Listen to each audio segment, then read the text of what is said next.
In the second part of the plant adaptation, here is the xerophyte. Xerophyte means the plant which grow in the deficiency of water or the where the water is less available in the soil.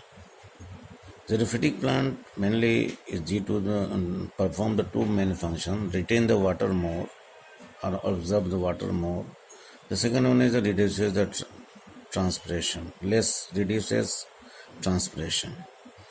Basically, types the zero fit fights are of the four types. The one is the ephemeral, drought evading, non-succulent, and the succulent plant.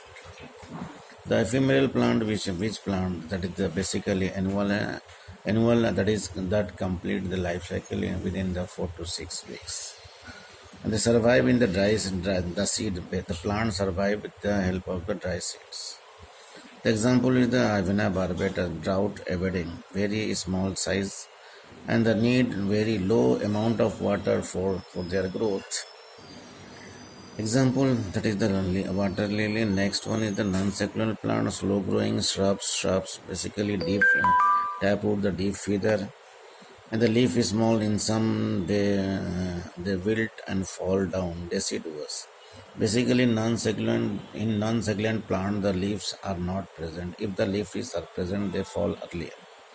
Say for an example, Acacia nilotica, Caparis decidua, etc. Succulent, thick, fleshy stem leaves, storing large amount of water, absorb more water, and resist the effect of the drought condition.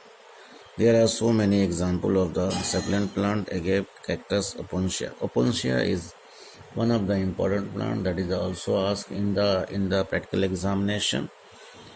That is the basically in opuntia the leaf modified into spine and the stem become the large, thick, fleshy structure. Large, thick, fleshy structure which perform the two function, that is covered with the waxy coating, and it manufacture the photosynthesis. It perform the photosynthesis, not the photo. It manufacture the carbohydrate during the photosynthesis. And the general morphological characters of the xerophyte roots are well developed, and the deep feather stem are hard, woody, covered with the thick bark. Leaf modified into spine. And reduce the rate of transpiration. And also the leaves are reduced into scaly leaf. In some plant, the stem is thick, flattened, cylindrical. Opuntia with manufacture the more food material. Opuntia casuarina, asparagus, acacia ziziphus, etc. Anatomical character: presence of thick cuticle, hypodermis.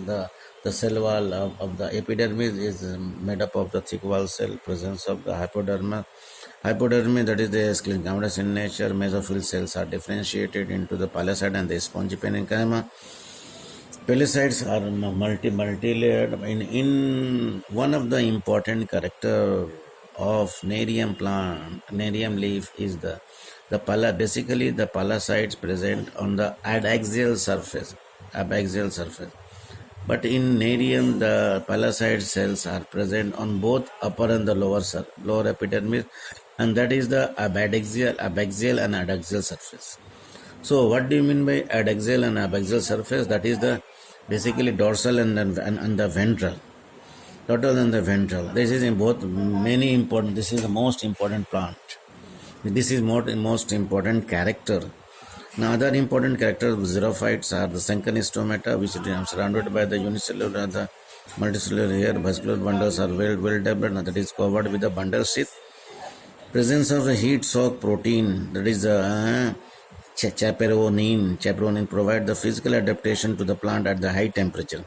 Example here, and here is the few diagram, morphological diagram, 3 diagram of the opuntia, asparagus, and the nerium, and the TS of the nerium. Here is given, and here is the thick cuticle epidermis, hypodermis,